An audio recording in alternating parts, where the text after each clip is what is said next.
Okey. So kita akan bincangkan soalan-soalan kertas 1 trial SPM daripada Johor, iaitu sebenarnya daripada Kulai, ya, daripada Kulai. Okey. Baik. So cikgu harap kamu semua dah ada kertas ini dan juga kamu dah ada pen untuk kita mulakan perbincangan pada pada pagi ini. So okey, kita akan mulakan. Okey, so kita akan lihat soalan-soalannya. Jom kita mulakan dengan perbincangan. Okey, seperti semua pelajar telah maklum bahawa kertas-kertas SPM kamu, soalan-soalannya adalah disusun mengikut bab. Maknanya kita boleh anggap bahawa 10 soalan dan 20 soalan. 20 soalan yang pertama adalah diambil daripada tingkatan 4. Dan 20 soalan seterusnya adalah diambil daripada bab tingkatan 5. Okey, so itu kita jelas itu jelas. Bab soalan 1 hingga soalan 20 daripada tingkatan 4, soalan 21 hingga soalan 40 daripada tingkatan 5. Itu memang kita faham. Baik. Jadi sekarang kita akan lihat satu persatu setiap soalan. Okey. Soalan nombor 1. Kita lihat bagaimanakah kemunculan sesebuah kerajaan berlaku pada zaman Kesultanan Melayu Melaka. Okey. Baik, iaitu adakah melalui penggubalan undang-undang ataupun pengiktirafan wilayah naungan atau kemunculan golongan pembesar atau kewujudan raja yang berdaulat. So, yang mana jawapan dia? Adakah A, B, C ataupun D? B, pengiktirafan wilayah naungan. Lain. Boleh tuliskan jawapan kamu dalam Zoom chat. Okey. Baik. So, okey. A dengan C salah. Okey, A dengan C salah. Okey. Baik. So tinggal B dengan D. Baik. Bagaimana munculnya sebuah kerajaan? Okey. Baik. Tengok betul-betul munculnya sebuah kerajaan yang berlaku pada zaman Kesultanan Melayu Melaka. Kena ingat, dalam Kesultanan Melayu Melaka, dia tanya apa tahu? Sebenarnya, soalan ini, dia berkaitan dengan apakah ciri-ciri, ciri-ciri negara bangsa Kesultanan Melayu Melaka sebenarnya. Dan salah satu ciri dia adalah, iaitu kita tahu adanya kerajaan. Dan daripada mana datang kerajaan? Kerajaan itu ada bila ada raja, maka barulah ada kerajaan. Betul tak? Bila ada raja, ada kerajaan. Jadi, kalau kita faham kat situ, bermakna jawapannya adalah D. Kewujudan raja yang berdaulat. Faham? Okey. Faham, Daniel? Jadi ini cara bagaimana untuk kita analisa jawapan. Ya, analisa jawapan. Tengok satu-satu. Ya. Jangan okey, bukan. Dia tak tanya tentang kerajaan lain, dia tanya tentang yang berlaku pada zaman Kesultanan Melayu Melaka. Sebenarnya merujuk kepada ciri-ciri negara bangsa kerajaan Melayu Melaka. Itu cara dia. Okay. So, ini yang cikgu cakap iaitu apa? Bagaimana kita nak melatih pemikiran kita bila kita tengok soalan-soalan. Faham Baik. Kita lihat soalan yang kedua. Golongan pemerintah. Ya, golongan pemerintah. So, kita tahu yang ini soalan ini daripada bab 1. Okey. Baik. Soalan yang kedua, golongan pemerintah. Okey, terdiri daripada sultan, kerabat diraja dan pembesar. So ini still lagi bab 1. Okey. So soalannya, apakah peranan pembesar, fungsi pembesar sebagai golongan pemerintah? So menghadiri majlis-majlis umum, memperkenalkan undang-undang, atau menjadi perantara antara sultan dengan rakyat, ataupun juga bertanggungjawab terhadap kestabilan kerajaan. Okey. Adakah C ataupun D? Okey.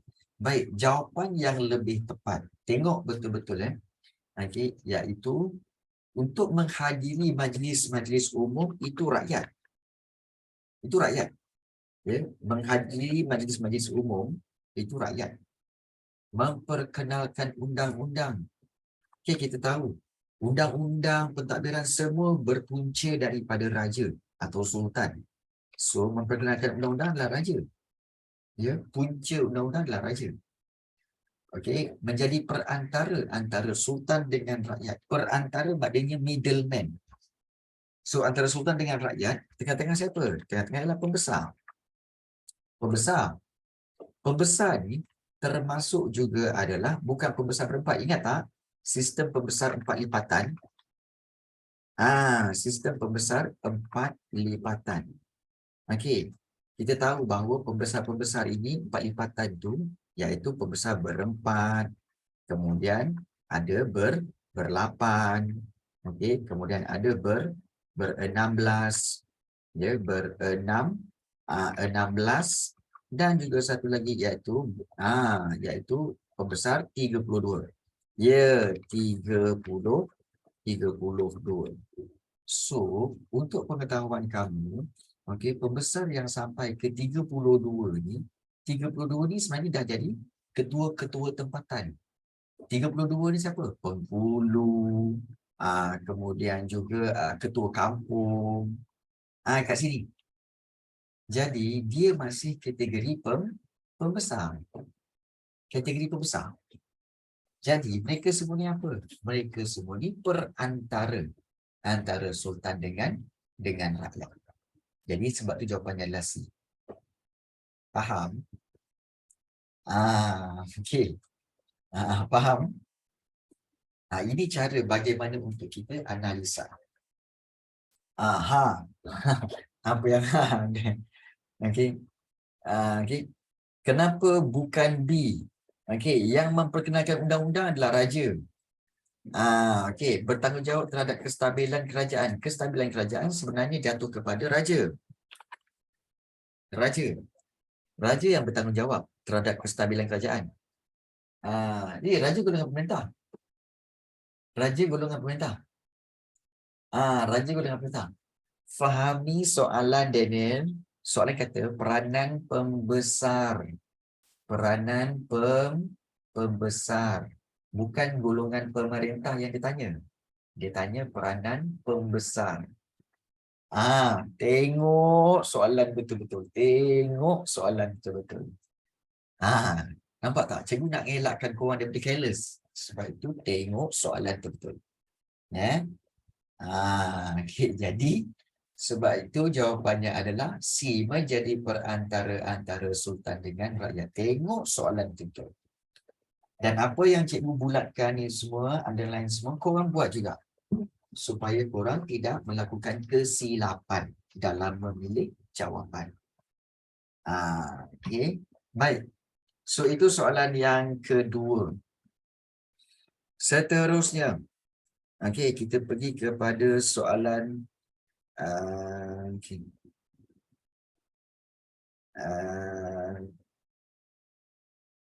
soalan yang ketiga. Okey, soalan yang ketiga. Maklumat berikut berkaitan dengan isu kasut di Burma. So, ini adalah diambil daripada bab yang kedua. Baik.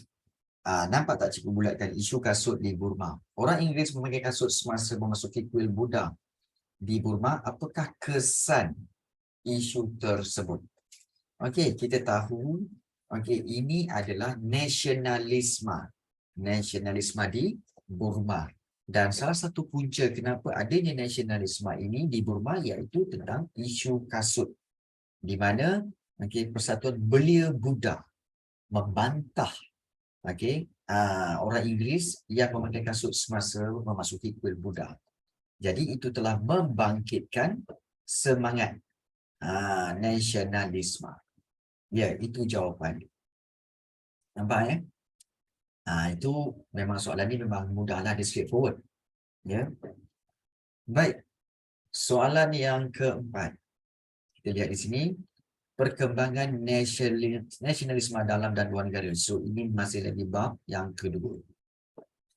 Perkembangan nasionalisme dalam dan luar negara telah menyemarakkan pergerakan nasionalisme di negara kita.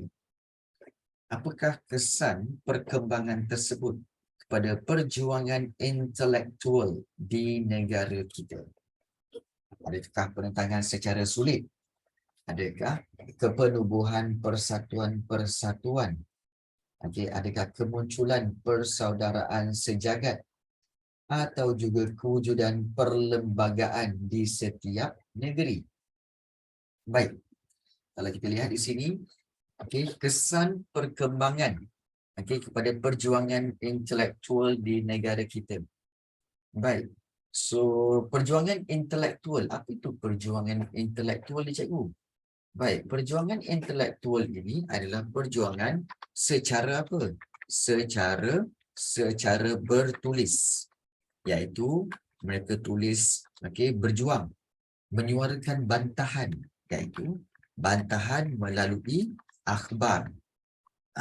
Akhbar, kemudian juga melalui apa? Melalui novel, melalui cerpen dan sebagainya. Itu perjuangan-perjuangan intelektual. Selain daripada itu apa?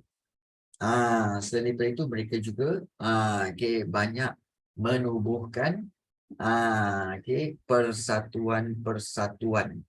Persatuan-persatuan Melayu. Tapi adakah itu perjuangan intelektual? Soalan ni dia agak confusing sikit. Baik. So kita lihat di sini. Kewujudan perlembagaan setiap negeri. Kita tengok analisa soalan satu-satu ya. Kewujudan perlembagaan setiap negeri tidak mengadakan perlembagaan undang-undang tubuh. Kecuali di Terengganu, Johor memang ada undang-undang tubuh untuk menentangnya. Bukan semua. Baik, kemunculan persaudaraan sejagat seperti PASPAM, Persatuan Sahabat Pena. Kemudian penubuhan persatuan-persatuan. Kebanyakan persatuan adalah Persatuan Melayu Singapura, Persatuan Melayu Selangor. Dan juga satu lagi, penentangan secara sulit. Penentangan secara sulit bermaksud penentangan secara diam-diam. Dan juga so yang mana satu jawapan dia? Boleh berikan jawapannya di Zoom chat sekarang. Soalan ni agak kritikal sikit. Cuba berikan cadangan jawapan. Ada kata A atau B. Yang mana satu? Kan? Boleh letakkan jawapan kamu sekarang?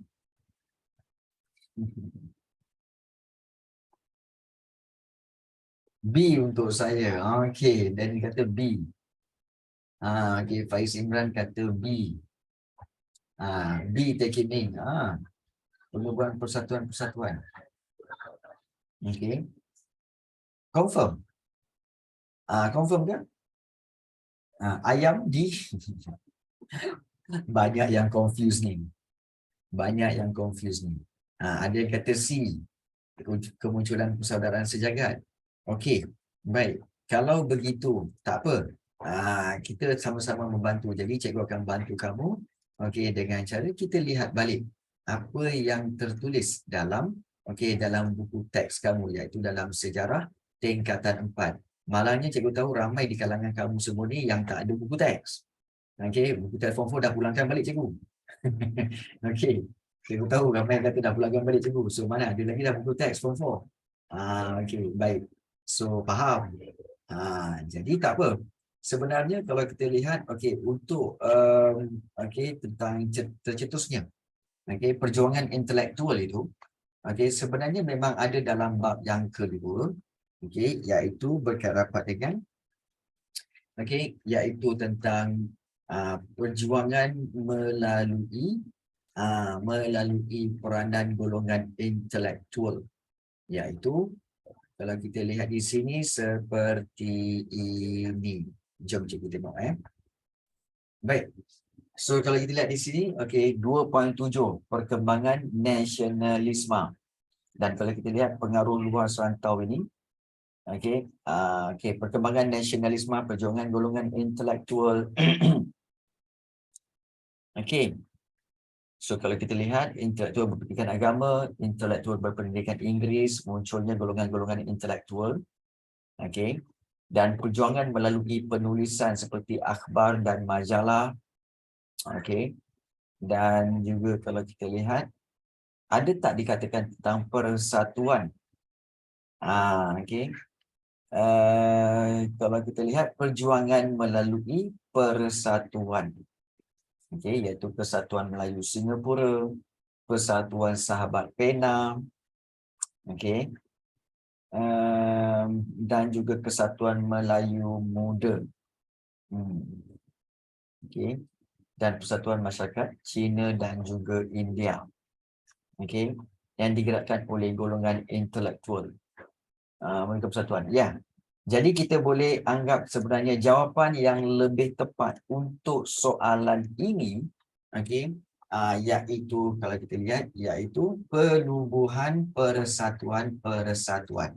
Seperti PASPAM, okey, seperti juga Persatuan Melayu, itu dikatakan perjuangan intelektual kerana perjuangan-perjuangan ini dibawa oleh golongan-golongan intelektual.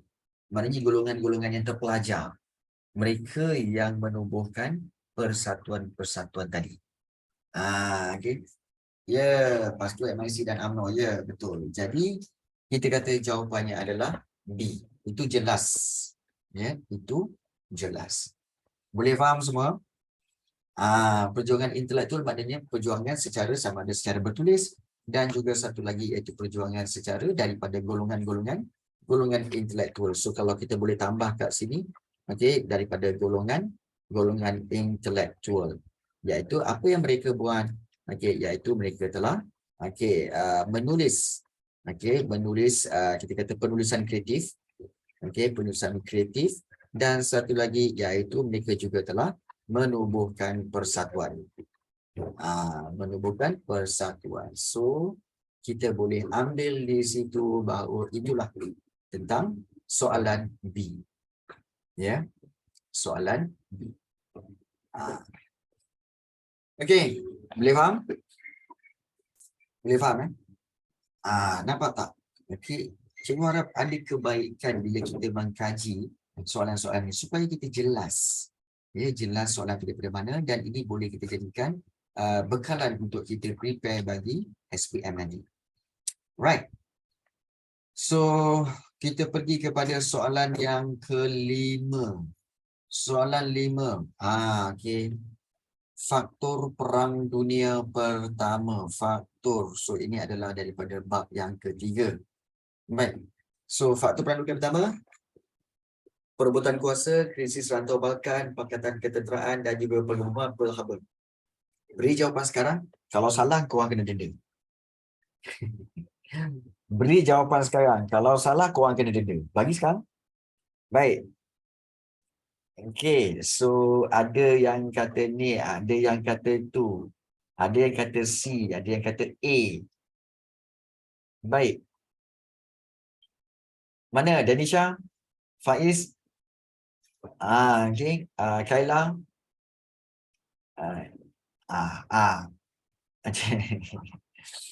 Baik. Aku kan, soalan punya senang macam ni kalau korang salah juga. Okay. Aku cepuk kau sekarang. Tengok tu Danisha. Kan, aku kan. Okay. Okey. Baik. Ni ada yang nak kena ni sekarang. Okay. Baik, Haris, mana Haris? Nias? Kaishan, Syafira? Syasha? Okay. Mana jawapan kamu? Mana jawapan kamu? Mana jawapan kamu? Okey. Okey, baik. Ingat, Perang Dunia Pertama ada 3 faktor. Pertama, bukan perebutan kuasa, iaitu pertama, persaingan kuasa-kuasa barat, kuasa-kuasa imperialisme. Itu imperialisme. Itu satu, persaingan kuasa barat, kuasa imperialisme. Yang kedua iaitu pakatan ketenteraan. Itu yang kedua. Lain. Dan yang ketiga iaitu krisis rantau Balkan. Lain perebutan kuasa dengan persaingan kuasa lain. Korang jangan assume dia sama. Faktor ada 3, persaingan kuasa imperialisme, pakatan ketenteraan, krisis rantau Balkan. Baik, kamu tahu tak? Cikgu tahu ramai yang confused. Bila tengok yang ini, perebutan kuasa, kau akan kata, sama lah tu persaingan kuasa, perebutan kuasa. Salah tau.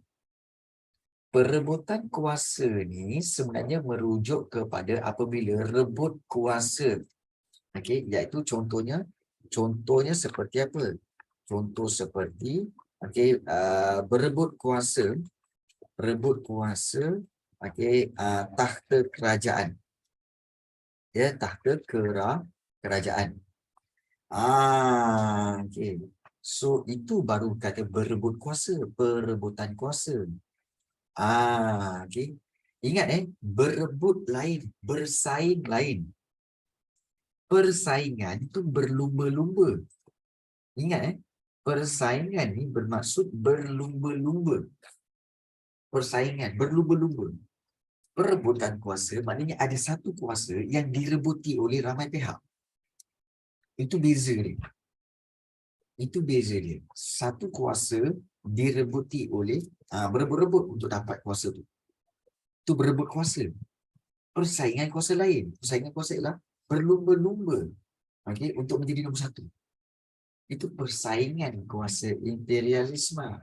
Tapi memang soalan-soalan SPM dia tak akan direct, dia akan bagi imbas-imbas supaya kamu confuse. Nampak tak? Korang dah confuse bila dia bagi soalan pilihan jawapan nombor satu. Dia memang sengaja macam tu. Korang akan buat, bila tengok faktor perang dunia pertama, perubahan kuasa, krisis rantau Balkan, okey, A lah ni. Korang jadi confuse kat sini. Sebab dia guna perkataan yang hampir sama seperti persaingan kuasa. Kalau korang tanda A, salah. Kalau korang tanda A, salah. Kemudian nanti korang confuse. Asal salah berebut kuasa. Patutnya persaingan kuasa. You see? Sedikit yang diubah. Okey. Jadi, sebab itu cikgu nak ajar kamu berhati-hati. So, jawapan yang betul adalah krisis rantau Balkan dan pakatan ketenteraan. Jawapannya adalah C. Ya. Jawapannya adalah C. Okey. Jadi berhati-hati. Baik. Itu soalan yang kelima. Soalan yang keenam. Baik. Jepun ingin mengeksploitasi kekayaan bahan mentah di negara kita bagi keperluan perindustrian dan operasi ketenteraan Jepun. Jadi apakah rancangan Jepun untuk mengukuhkan ekonominya? Iaitu adakah menanamkan semangat anti penjajah barat, mengusir penjajah di negara-negara Asia Tenggara, mengenakan sekatan ekonomi terhadap pihak bersekutu, atau membentuk kawasan lingkungan sekemakmuran Asia Timur Raya. Baik, soalan nombor 6 diambil daripada bab yang ketiga juga, form 4. Baik, di sini cara bagaimana untuk kita berfikir, sebab sekali imbas kamu akan kata apa? Cikgu, macam semua jawapan ni sama cikgu. Okey, macam betul. Menanamkan semangat penjajah, betul cikgu. Memang Jepun ada buat. Mengusir penjajah di negara-negara Asia Tenggara, ya Jepun ada buat cikgu. Mengadakan sekatan ekonomi terhadap pihak bersekutu, itu salah. Okey, pihak bersekutu yang kenakan sekatan ekonomi kepada Jepun. Itu salah.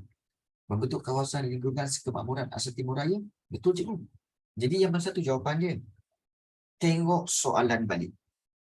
Rancangan Jepun untuk kukuhkan ekonomi. You see? Ekonomi. Bila ekonomi menanamkan semangat anti penjajah barat, itu bukan ekonomi. Itu sosial. Semangat pada rakyat untuk anti penjajah, itu sosial. Salah. Nampak tak? Kemudian, mengusir penjajah di negara-negara Asia Tenggara. Itu bukan ekonomi juga. Itu pun bukan sosial. Itu adalah politik. Menghalau penjajah di negara-negara Asia Tenggara itu adalah secara politik. Sebab itu ianya salah juga. So, jawapan yang betul, D. Membentuk kawasan lingkungan sekemakmuran Asia Timur Raya. Supaya seluruh kawasan lingkungan sekemakmuran Asia Timur Raya ni boleh supply ekonomi bahan mentah kepada Jepun. So, jawapannya adalah D. Nampak okey, ya, faham kan? Sebab itu cikgu minta analisa satu-satu. Dan kalau kamu tak belajar analisa menjawab soalan macam ni, sampai bila-bila lah kau akan, aku tak faham lah kenapa salah, aku tak faham lah kenapa ni tak betul, aku rasa ni betul. You see? Analisa soalan-soalan ni sangat-sangat penting. Sangat penting. Tapi cikgu rasa cikgu tak tahulah. Tapi analisa soalan-soalan seperti ini jarang dilakukan oleh guru-guru sekolah. Betul? Betul ke? Ke cikgu yang salah? Ke cikgu kamu ada buat juga sebenarnya? Kan? Mohon maaf kalau cikgu cakap macam ni. Tapi cikgu rasa memang kurang. Kan? Memang kurang analisa soalan-soalan itu. Kan? Memang kurang. Kan? Jadi kalau cikgu kamu ada juga yang buat, kamu kata, cikgu saya ada buat. Okey, bagus. Tahniahlah. Alhamdulillah. Kalau yang tak ada, itu yang menyukarkan pada para pelajar untuk menjawab SPM. So, cikgu harap ada inisiatif lah daripada guru kamu untuk bincangkan seperti ini. Detail. Baik. Soalan yang ke-6. Soalan yang ke-7. Raja berikut menunjukkan perubahan pentadbiran. Raja berikut menunjukkan perubahan pentadbiran British di tanah Melayu daripada BMA kepada Malayan Union. Baik, mengapa British melakukan perubahan tersebut? Adakah untuk melicinkan pentadbiran, menyeragamkan sistem cukai, meningkatkan ekonomi orang Melayu, memperkukuh pemerintahan beraja? Baik. Okay. Kita tengok satu-satu. Menyeragamkan sistem cukai. Mana ada sistem cukai? Tak ada. Tak ada sistem cukai. Melayu ni tak ada sistem cukai. Okay. Meningkatkan ekonomi orang Melayu. Melayu ni tu ditubuhkan untuk kebaikan orang Melayu ke? Memang tak ada lah. Memang tak. Memperkukuh pemerintahan beraja. Memperkukuh apa je? Kan Malayan Union tu dah lah ambil tanda tangan secara ugutan dan paksaan daripada sultan-sultan. Mengarut. Jadi jawapannya adalah A. Licinkan pentadbiran. Okey. Itu 7. Baik. Soalan seterusnya, soalan yang ke-8. Bantahan rakyat terhadap Malayan Union dilaksanakan. Okey, bantahan rakyat terhadap Melayu Union dilaksanakan melalui akhbar cendekiawan Persatuan Melayu, Kongres dan Perhimpunan Besar-besaran. Apakah akhbar yang menyuarakan bantahan tersebut? So, ini daripada bab yang keempat. Sama macam tadi, bab yang keempat juga. Yang ini pun bab 4. Okay, ini pun bab 4.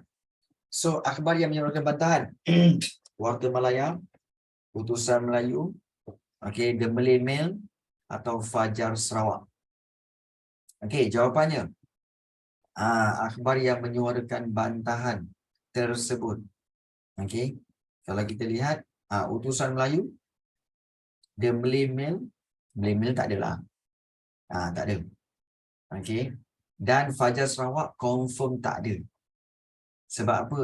Sebab Malayan Union berlaku di tanah Melayu. Apa hal pula Sarawak nak buat liputan? Tak. Okey, kat situ So, tinggal A dengan B. So, yang mana satu? Warta Malaya dan Utusan Melayu. Okey, ada yang kata B. Ada yang kata A. Yang mana satu ni? Okey. Baik.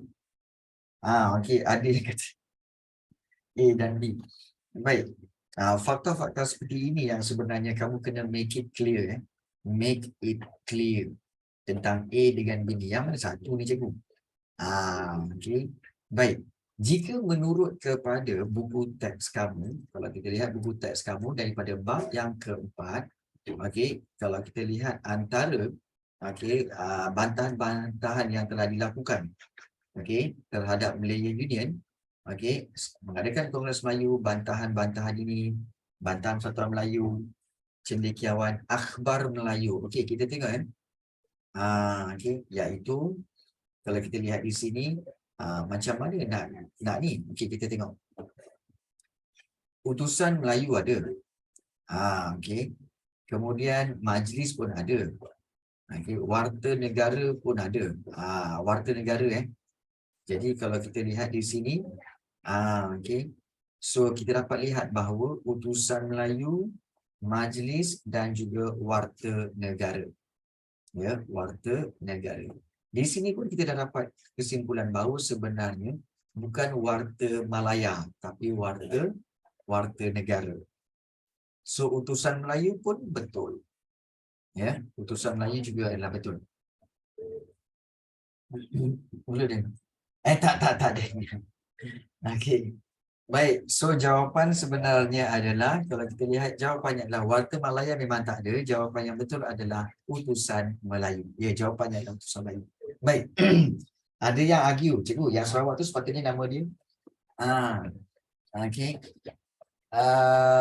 Yang daripada Singapura. Okey, daripada Singapura itu adalah tadi apa? Majlis. Majlis. Majlis. Okey, kemudian utusan Melayu daripada Singapura. Kan? Apa yang Singapura tu, iaitu kalau kita lihat di sini, utusan Melayu daripada Singapura.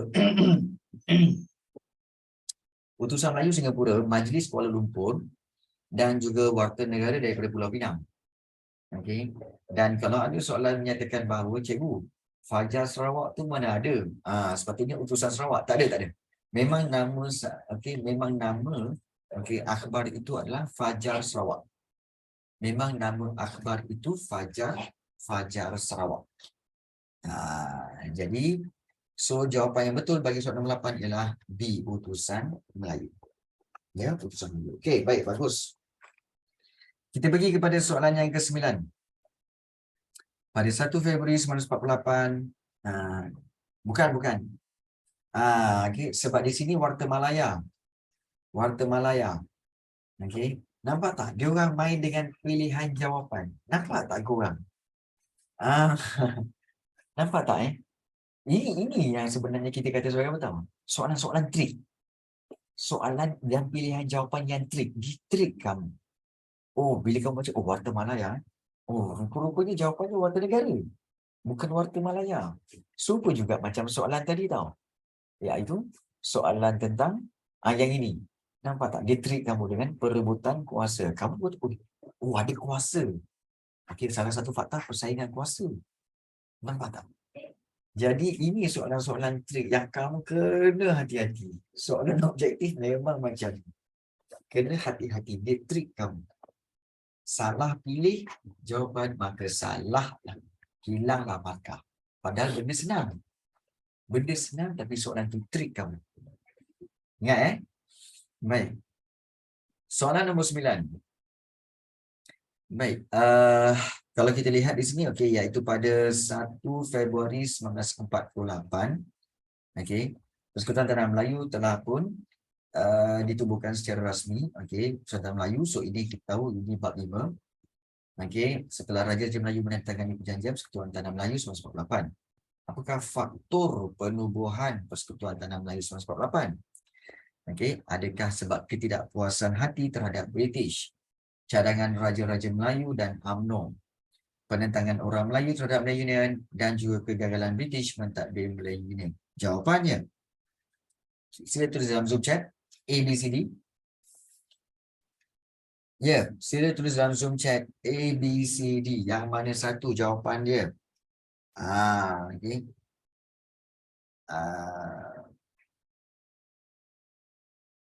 Okey, cendol. Baik. Ya, tak lain tak bukan jawapannya adalah 2 dan juga 3. Cadangan Raja-Raja Melayu dan UMNO serta penentangan orang Melayu terhadap Malayan Union. So jawapannya adalah C, 2 dan 3. Baik, bagus. Okey, bagus pilihan jawapan kamu. Baik, soalan 10. Maklumat berikut berkaitan dengan K2 Johor. Oh ya, yeah. Baik, bagus. Maklumat berikut berkaitan dengan kerakyatan Persekutuan Tanah Melayu 1948. Mereka yang lahir di Melaka, Pulau Pinang dan mana-mana tanah jajahan British yang lain. Apakah status kerakyatan tersebut? So, kalau mereka yang lahir di Melaka, Pulau Pinang dan mana-mana tanah jajahan British, ini dipanggil rakyat apa? Ini dipanggil rakyat British. Ya, jawapannya rakyat British. Dia ada 2 kategori saja. Okey, rakyat raja dan juga rakyat British. Dia ada 2 saja. Dia tak ada rakyat negeri naungan British, tak ada. Rakyat negeri Islam tak ada. Ni tak ada. Memang tak wujud.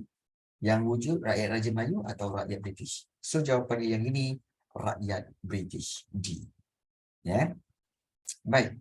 So ini pun juga adalah daripada bab 5. Soalan 11. Okey, maklumat berikut berkaitan dengan ancaman komunis di negara kita. 16 Jun 1948, komunis telah membunuh 3 orang pengurus ladang Eropah di Sungai Siput Perak. Apakah tindakan British selepas peristiwa tersebut? Apa tindakan dia?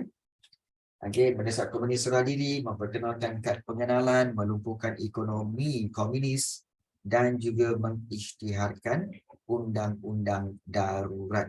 So jawapannya apa? Jawapannya adalah mengisytiharkan undang-undang darurat. Daripada inilah diperkenalkan undang-undang darurat. Daripada peristiwa pembunuhan 3 orang pengurus ladang ini. Okey. So ini kalau ancaman komunis ini adalah daripada bab yang ke-6.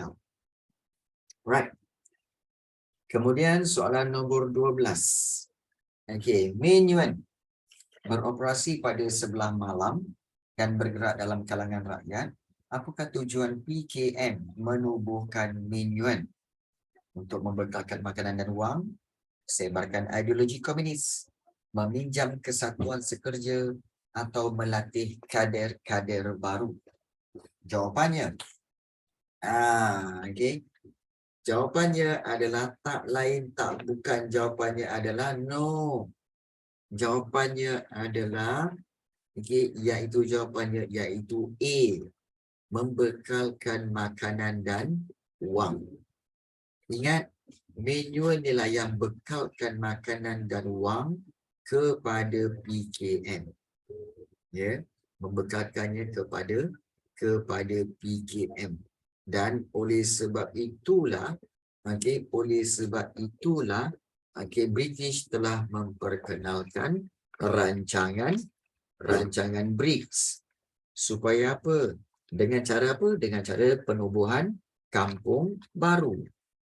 Supaya apa? Supaya dapat putuskan. Ingat dapat putuskan hubungan. Hubungan antara PKM dan Min Yuan. Itu sebenarnya. Rancangan BRICS putuskan hubungan antara PKM dan Min Yuan. Sebab itu jawapan nombor 12 adalah A. Boleh faham semua? Boleh? Okey, baik, bagus. Okey, Danisha, Kaila. Okey. Faham tak ni? Faham hidup ni. Kurang. Dan Nazif, Isaac. Faham tak ni? Kenapa putus? Baik, ada yang tanya. Kenapa putuskan? Sebab, okey, kalau kita tak putuskan hubungan Min Yuan ni, PKM, nampak tak? Min Yuan, dia akan bekalkan makanan dan wang kepada PKM. Jadi, PKM boleh terus hidup kerana ada makanan dan ada wang yang dibekalkan oleh Min Yuan.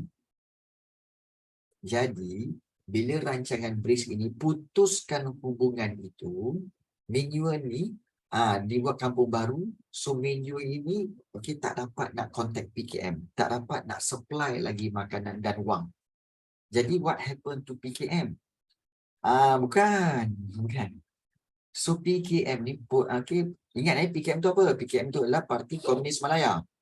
Komunis Jadi PKM tak dapat lagi makanan dan wang, maka PKM akan lemah. Kerana tak ada makanan dan juga wang. Oleh sebab itu, PKM akan surrender. Nampak tak? Itu tujuan rancangan BRICS ni. Iaitu tumbuhkan kampung baru. Semua orang-orang golongan minimum tu diletakkan satu tempat di dalam kampung baru. Jadi mereka tak dapat supply lagi makanan dan wang kepada PKM. Operasi Hammer pun lebih kurang sama kan cikgu? Ya, lebih kurang sama. Lebih kurang sama operasi Hammer di Sarawak. Ya. Okey, boleh faham Danisha, clear sekarang?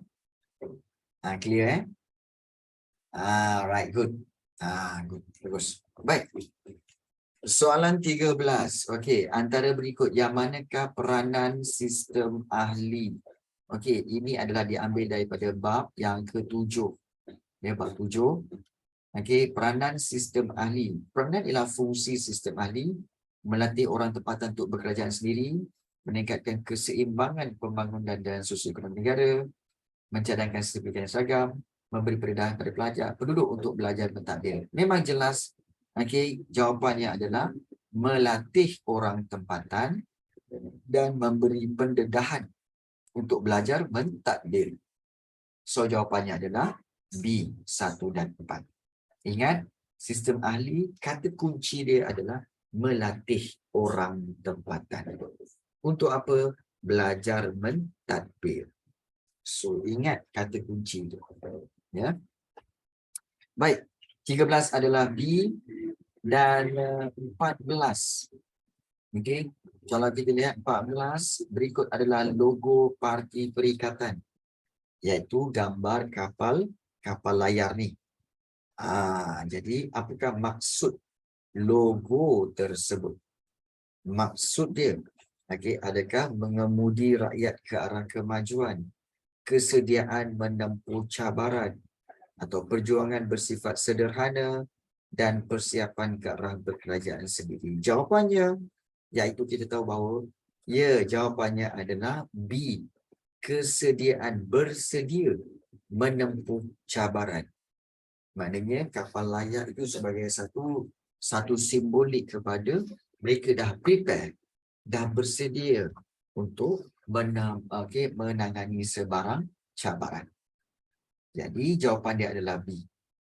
So ini Parti Perikatan diambil daripada bab berapa ni cikgu? Okey, kalau kita lihat ini juga diambil daripada bab yang keempat. Bab 4 pula. Ini bab 7. Sorry. Ini bab 7. Okey. Bab 15. Okey, proses pilihan raya. So ini adalah bab 8. Ya, bab 8. Okey, penentuan sempadan kawasan, rang undang-undang diluluskan, X dan penerimaan calon. Apakah X? Okey. Apakah X? Okey. Soalan dia tanya apakah X, bukan siapakah X. Syasha, cikgu tak nak tahu siapakah X. Cikgu tak nak tanya apakah X. Okey. So apakah X? Saya tak ada X. Okey. Baik, so jawapan semua. Okey, jawapan semua apa? 15. Okey, X tu apa? Saya tak ada X. Okey. Baik. Yang X ini sebenarnya selepas menentukan sepadan kawasan, rang undang-undang diluluskan, kemudian barulah iaitu C, pendaftaran pengundi. Selepas pendaftaran pengundi, penamaan calon. Lepas penamaan calon ni nanti barulah kempen. Selepas penamaan calon barulah kempen pilihan raya. Lepas kempen barulah hari mengundi. Menetapkan lambang memang tak ada. Ya, memang tak ada. So jawapannya adalah C, pendaftaran pengundi. Baik. Itu soalan 15. Okey. Baik. Soalan 16. Okey, peranan Majlis Perundangan. Okey, Majlis Perundangan Persekutuan. Okey, apakah peranan dia pada peringkat Persekutuan Tanah Melayu So ini adalah bab yang ke-8. Apakah fungsi MPP? Okey. Iaitu A, menggubal perundangan pentadbiran, membina negara bangsa yang kukuh, memajukan sektor pertanian, menjalankan dasar pembangunan negara. Baik, ingat mungkin ramai yang tanya, cikgu MPP ni yang mana? Alah, korang ingat tak? MPP tu yang 52 orang yang telah menang pilihan raya. Pilihan raya MPP tu. Pada tahun 1955. Yang menang pilihan raya tu, mereka lah menjadi Majlis Perundangan. Mereka inilah yang menjadi anggota Majlis Perundangan Persekutuan. Jadi apa tugas mereka? Kenapa mereka dipilih? Supaya mereka dapat, jawapannya adalah A, menggubal perundangan pentadbiran. Maknanya menggubal undang-undang. Dan as I mentioned before, MPP ni dulu dipanggil MPP, sekarang ini dipanggil kita kata sebagai ahli Dewan Dewan Rakyat dan juga ahli Dewan Rakyat. Ahli Dewan Rakyat di mana? Di Parlimen.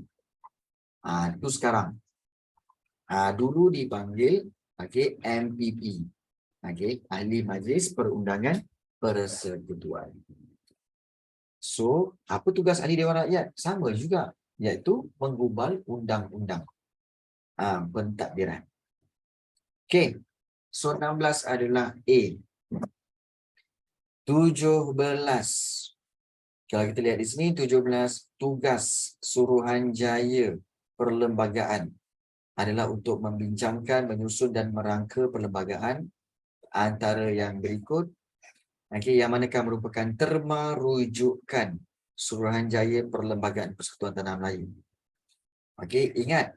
Ini diambil daripada bab 9.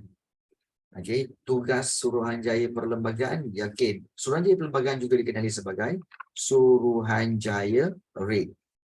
Suruhanjaya Red. Jadi, yang manakah merupakan terma rujukan Suruhanjaya? So kita tengok di sini, terma rujukan maknanya apa, cikgu? Terma rujukan maknanya adalah perkara-perkara yang perlu diambil perhatian oleh Suruhanjaya Perlembagaan ini. Baik, kita tengok satu-satu. Baik, nombor 1, pemberian kuasa mutlak kepada Sultan. Kuasa mutlak? No. Mana ada kuasa mutlak dah? Kan? Tak ada kuasa mutlak. 2, pembentukan kerajaan pusat yang kuat. 3, menjaga kedudukan istimewa orang Melayu dan menggabungkan semua negeri di tanah Melayu. Yang ini tidak. So jawapannya termerujukan adalah 2 dan 2. Diorang typo tu. 2 dan 2 sebenarnya 2 dan 3. So jawapannya adalah C. So itu jawapan bagi soalan nombor 17. Jawapannya adalah C. Baik. Soalan yang ke-18. Raja berikut menunjukkan jenis kerakyatan dalam Persekutuan Tanah Melayu. So ini adalah daripada bab yang ke-9, kerakyatan, permohonan, penguatkuasaan dan X. Apakah X? Apakah X ni? Kerakyatan ada 3, permohonan, penguatkuasaan dan satu lagi apa? Aisyah dan juga Isaac. Apa jawapannya? Nazif, Nias, jawab kau sekarang, Nias. Nias, jawab sekarang. Nias ni nak kena bantu banyak ni. Waiting. Baik. Kerakyatan. Kerakyatan sebenarnya adalah melalui permohonan. Penguatkuasaan undang-undang. Saya suka C, perkahwinan. Cepuk muka Kang Faiz. Baik. Jawapan sebenarnya adalah jawapannya A, naturalisasi. Ingat, kerakyatan ada 3. Permohonan adalah bermakna dengan cara memohon untuk menjadi rakyat. Permohonan tu maknanya memohon, isi borang untuk menjadi memohon untuk jadi rakyat. Itu. Kalau penguatkuasaan maknanya secara automatik. Contohnya orang-orang Melayu. Naturalisasi. Baik, apakah naturalisasi? Naturalisasi ini adalah kita kata memberi kerakyatan. Okey, beri kerakyatan kepada siapa? Kepada pemohon. Okey, pemohon yang ataupun kita kepada bukan pemohon lah, kepada individu yang banyak berjasa kepada negara. So itu naturalisasi. Yang banyak berjasa kepada negara kita berikan dia kerakyatan naturalisasi. Jadi banyak menyumbang kepada negara itu dipanggil naturalisasi. Maka kita naturalkan dia. Macam Aaron Aziz lah, macam Aaron Aziz, macam pemain bola sepak negara kita. Siapa? Sumareh. Sumareh tu pemain bola sepak negara kita kan. Dia bukan berasal daripada negara kita, berasal daripada negara dia sendiri, tapi telah diberi kerakyatan naturalisasi. Kerana banyak berjasa kepada negara. So diberikan kerakyatan itu. So ada 3 jenis kerakyatan. Ingat permohonan, penguatkuasaan dan juga naturalisasi. Baik. Soalan yang ke-19. Jawatan kuasa persediaan fizikal. Ini bab 10 Bab 10 telah dibentuk untuk menguruskan sambutan kemerdekaan negara kita. Ingat menguruskan sambutan kemerdekaan negara kita. Apakah bentuk persediaan jawatan kuasa ini? Apakah bentuk dia? Apa yang dia buat sebenarnya? Memasang lampu hiasan, menempah bendera kebangsaan, menganjurkan kursus protokol atau membina tempat sambutan. Mana jawapan dia? Baik. Jawapannya adalah jawatan kuasa persediaan fizikal. Apa yang dia buat iaitu membina tempat sambutan. Iaitu apakah tempat sambutan itu? Stadium Merdeka. Yang hias, menempah bendera kebangsaan, menganjurkan kursus protokol. Ini semua adalah, adakah cikgu? Ada. Tapi ini adalah jawatan kuasa sambutan. Itu jawatan kuasa sambutan. Yang lain ini jawatan kuasa persediaan fizikal. Jadi itu perbezaannya. Jawatan kuasa persediaan fizikal bukan sahaja membina Stadium Merdeka, juga membina istana negara. Untuk yang di-Pertuan Agong. So, ini antara fakta yang kamu kena tahu dan kena ingat. Baik. Itu 19. 20. Gambar menunjukkan Majlis Pertabalan yang di-Pertuan Agong yang pertama pada 2 September 1957. Mengapa peristiwa tersebut dianggap penting kepada negara? Iaitu lambang keselamatan negara, yang di-Pertuan Agong ketua negara, atau kebebasan negara dalam pentadbiran, atau mengekalkan kemakmuran negara. Jawapannya, tulis dalam Zoom chat sekarang. Nias tulis sekarang. Syasha tulis sekarang. Kayla tulis sekarang. Jawapan dia. Jawapannya apa? Mengapa peristiwa tersebut penting? Kepada negara. Tulis sekarang. Kepada pelajar-pelajar yang cikgu sebutkan nama tadi. Nias, Kayla, Syasha.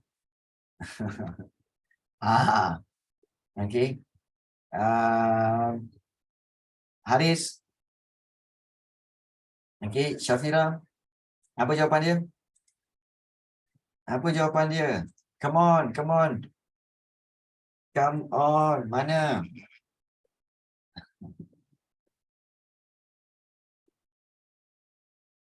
Okey, Haris jawab. Lain? Korang ni. Makin lama makin lemau nak SPM dah ni. Jangan lemau. Guys, soalan ni obvious. Soalan ini obvious. Iaitu Majlis Pertabalan yang di Pertuan Agong yang pertama. Yang di Pertuan Agong. Maknanya kenapa benda ni penting? Kerana yang di Pertuan Agong menjadi ketua negara. Ya, jawapannya adalah B. Ya, jawapannya adalah B. Obviously. Ya. Jangan korang main tantang aja. Baik. Soalan 21. Okey. Okey, ciri-ciri negara berdaulat. Kita tahu ini dah masuk form 5 dah. So ini bab 1. Ciri negara berdaulat, pemerintahan berwibawa, sistem perundangan yang adil, rakyat yang setia, dan X. Apakah X? Okey, apakah X? Alamak, tak ingatlah cikgu. Okey. Baik. Ingat ciri-ciri negara berdaulat iaitu kalau dalam buku teks tulis apa? Mempunyai pemerintahan, betul? Kemudian yang kedua, mempunyai perundangan. Kemudian kemudian mempunyai rakyat. Rakyat. Dan satu lagi, mempunyai sempadan. Nampak tak? Dia dalam buku teks dia tulis macam tu.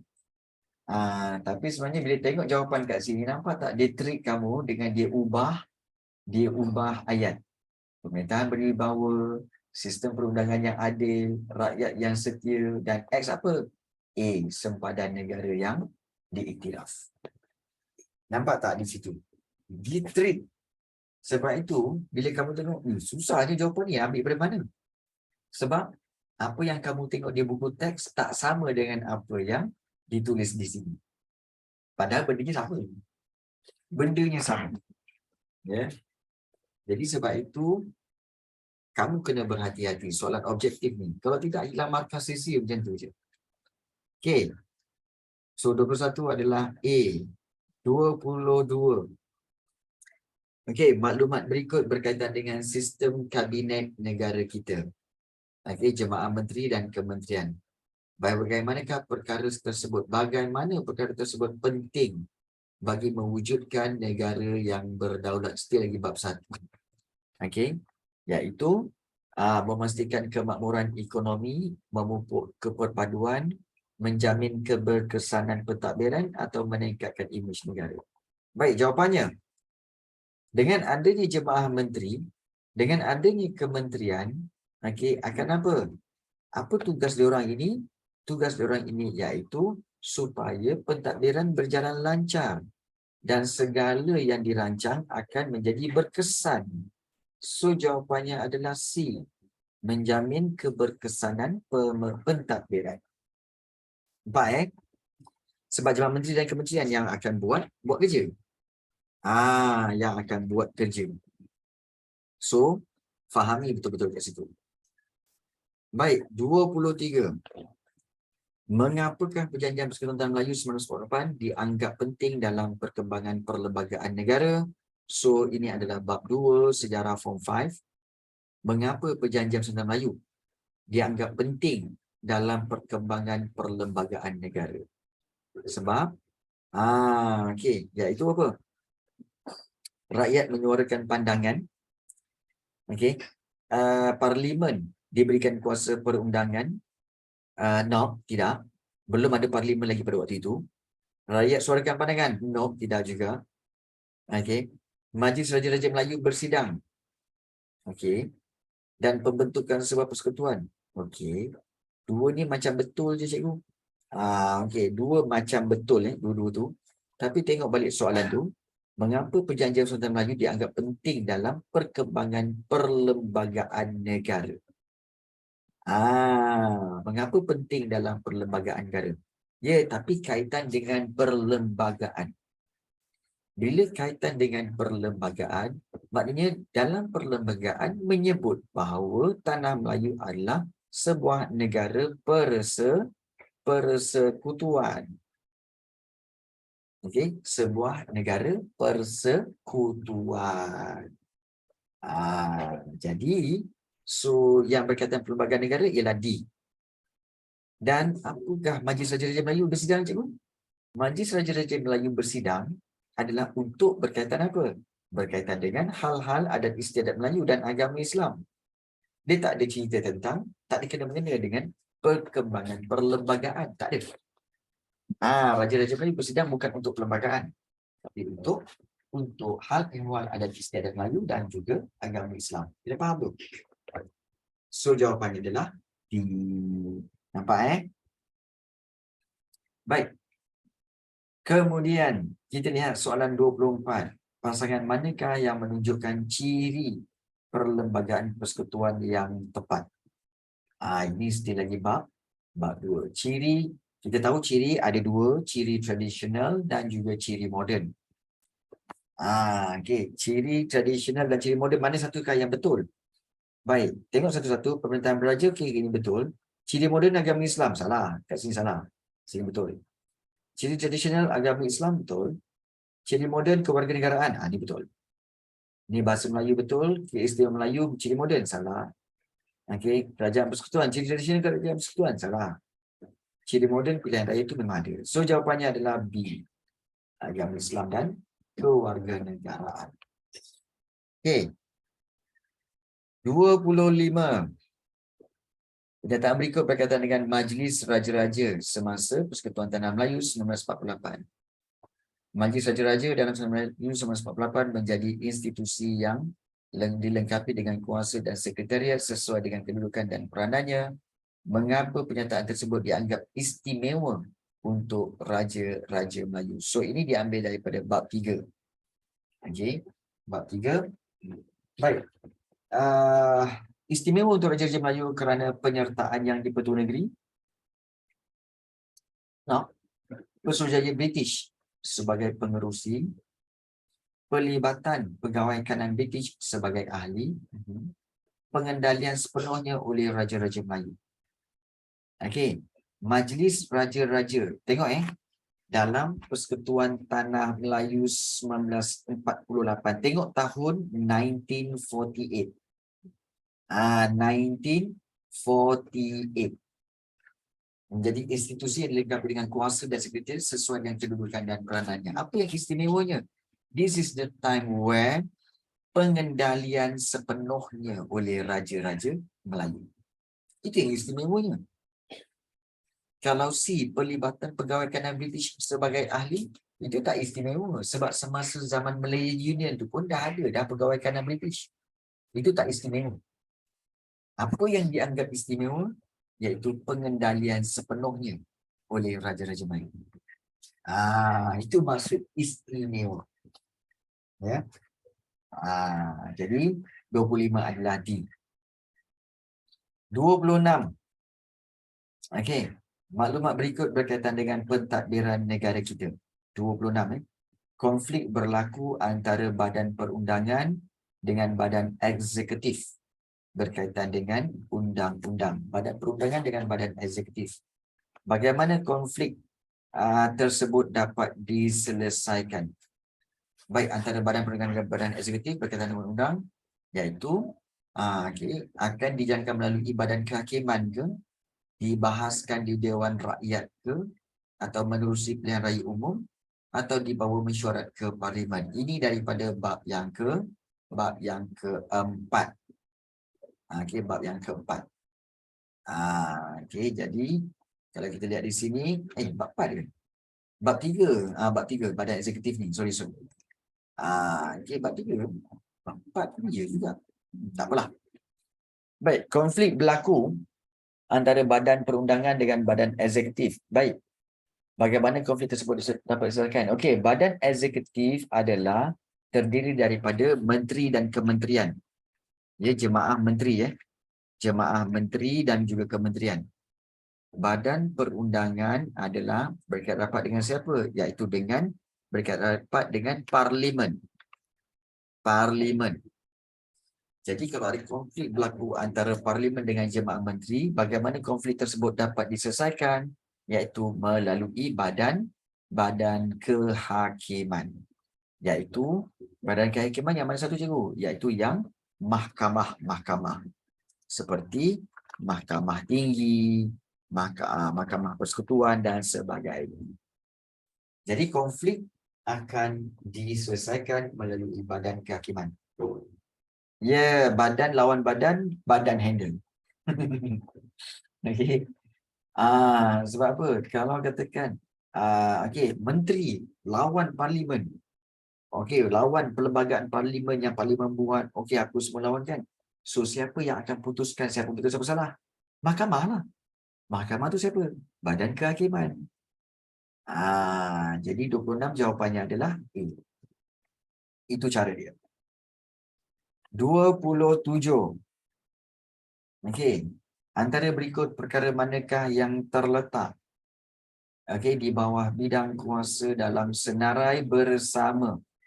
Senarai bersama maksudnya apa? Senarai yang mana tugas-tugas. Ingat senarai bersama ialah senarai tugas-tugas, tugas-tugas kerajaan yang dibuat bersama-sama. Dibuat bersama-sama oleh persekutuan dan negeri. Kena faham tu. Bersama-sama oleh persekutuan dan negeri. So yang mana yang dibuat bersama-sama? Perumahan, pelajaran, keselamatan dalam negeri, kebudayaan dan sukan. Yang mana satu? Okey. Iaitu keselamatan dalam negeri. C. Okey, iaitu 2 dan 3, pelajaran dan keselamatan dalam negeri. Bab 4 ke cikgu? Yang ini adalah senarai kerajaan. Ya, ini bab 4. Ini bab 4. Okey, ini bab 4 iaitu sistem persekutuan. Okey. Senarai tugas-tugas yang dibuat bersama oleh persekutuan dan negeri iaitu perumahan, pelajaran, keselamatan dalam negeri dan kebudayaan dan sukan.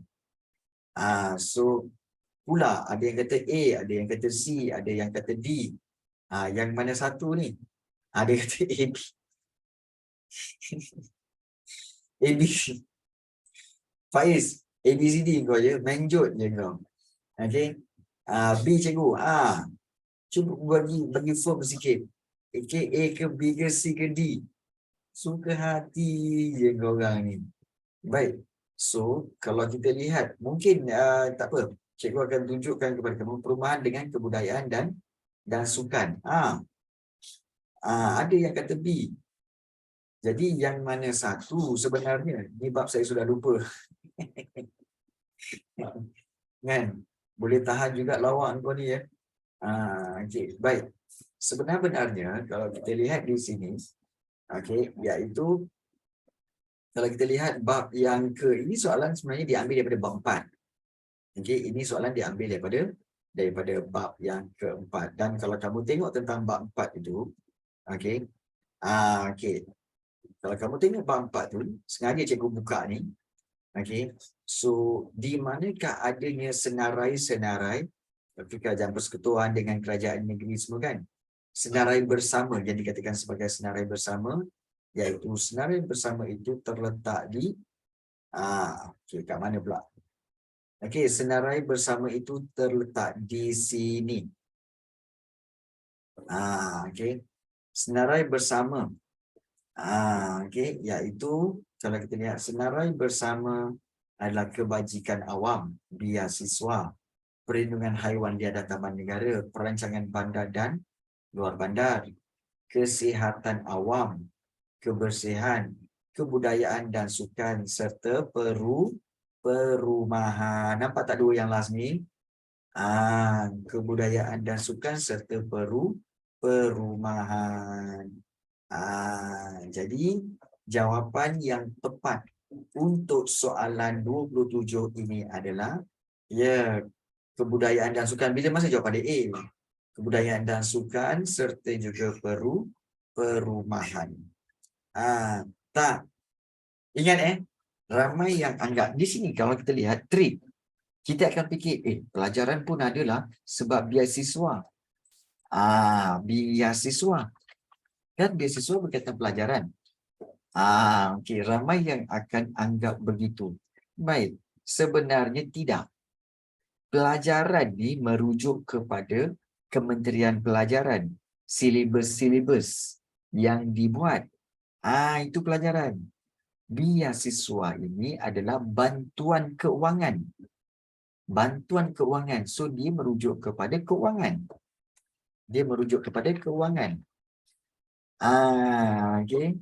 Jadi, itu beza dia. Tapi kita mesti confuse. Beasiswa kan pelajaran. Itu kita akan confuse. Jadi, bukan.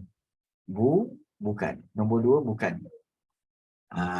Jadi, jawapan dia adalah 1 dan 4. Jawapan dia adalah 2. Faham Alright. Okay, itu cara dia. Okay. 28. Maklumat berikut merujuk kepada kerjasama persekutuan dengan kerajaan negeri. Persekutuan dengan kerajaan negeri. Okey, melaksanakan program perumahan rakyat PPR. Okey, ini kerajaan persekutuan. Kerajaan negeri menubuhkan program perumahan awam kos rendah melalui kerajaan persekutuan. Okey, mengapa kerjasama tersebut diwujudkan? Mengapa? Okey, iaitu tujuan dia untuk memajukan kawasan perumahan. Okey, memajukan kawasan perumahan. Baik. Sebenarnya kalau kita lihat perumahan awam kos rendah ini, okey, ingat perumahan awam kos rendah ini dibuat di kawasan-kawasan bandar. Ya. Jadi sebenarnya adalah untuk apa? Iaitu untuk meningkatkan taraf hidup rakyat di bandar. Ya, jawapannya adalah B. Ya, meningkatkan taraf hidup rakyat di bandar. 29. Apakah rasional idea pembentukan Malaysia? So ini bab 5.